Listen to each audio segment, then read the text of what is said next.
Men Nazirova Muyassar. Hozirgi kunda qon bosimi kasalligi bilan kasallanganman. Mana shu kasalim orqasidan Muqaddas Med Servis klinikasiga kelib davolanib turaman. Xodimlari juda ham mehribon, sharoitlari yaxshi, analizlar doim vaqtida chiqarib berishadi analizlarimizni. Mana hozirgi kunda buyrak shamollashi bilan kelib, qayta shu yerda davolanyapman.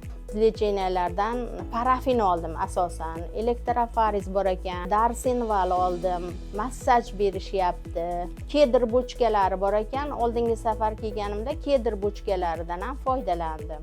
Bu klinikaga shu bilan davolanish uchun 2 marta kelyapman. E'tiborsizligim uchun mana shu buyrak shamollashi bilan keldim.